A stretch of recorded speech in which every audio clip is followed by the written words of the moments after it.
You're listening to A Chapter a Day, a daily podcast. The Bible comes alive as we read a chapter out loud each day.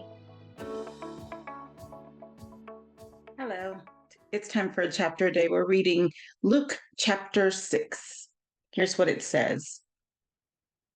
One Sabbath, Jesus was going through the grain fields, and his disciples began to pick some heads of grain, rub them in their hands, and eat the kernels. Some of the Pharisees asked, "Why are you doing what is unlawful on the Sabbath?" Jesus answered them, "Have you never read what David did when he and his companions were hungry? He entered the house of God, and taking the consecrated bread, he ate what is lawful only for priests to eat. And he also gave some to his companions." Then Jesus said to them, "The Son of Man is Lord of the Sabbath." On another Sabbath, he went into the synagogue and was teaching, and a man was there whose right hand was shriveled. The Pharisees and the teachers of the law were looking for a reason to accuse Jesus, so they watched him closely to see if he would heal on the Sabbath. But Jesus knew what they were thinking and said to the man with the shriveled hand, "Get up and stand in front of everyone." So he got up and stood there. Then Jesus said to them, "I ask you, which is lawful on the Sabbath, to do good or to do evil, to save life or to destroy it?"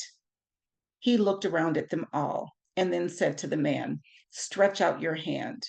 He did so, and his hand was completely restored. But the Pharisees and the teachers of the law were furious and began to discuss with one another what they might do to Jesus. One of those days, Jesus went out to a mountainside to pray and spent the night praying to God.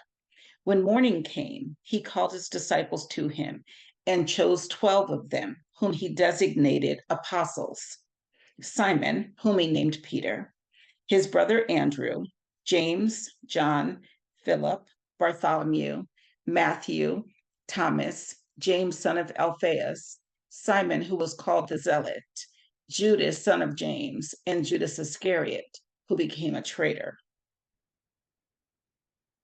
He went down with them and stood on a level place.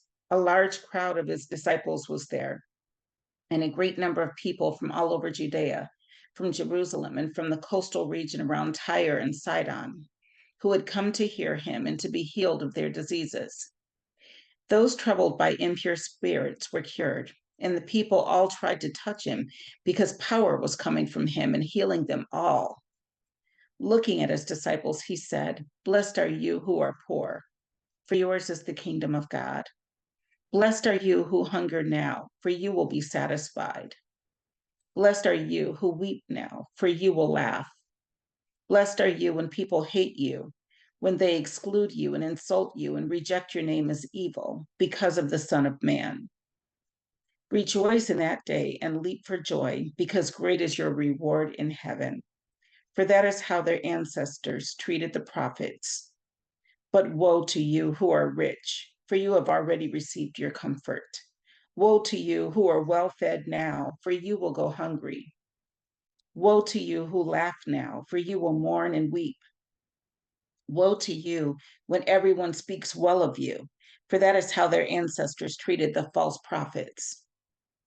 But to you who are listening, I say, love your enemies, do good to those who hate you, bless those who curse you, pray for those who mistreat you. If someone slaps you on one cheek, turn to them the other also. If someone takes your coat, do not withhold your shirt from them. Give to everyone who asks you, and if anyone takes what belongs to you, do not demand it back. Do to others as you would have them do to you. If you love those who love you, what credit is that to you? Even sinners love those who love them. And if you do good to those who are good to you, what credit is that to you? Even sinners do that. And if you lend to those from whom you expect repayment, what credit is that to you? Even sinners lend to sinners, expecting to be repaid in full. But love your enemies, do good to them, and lend to them without expecting to get anything back.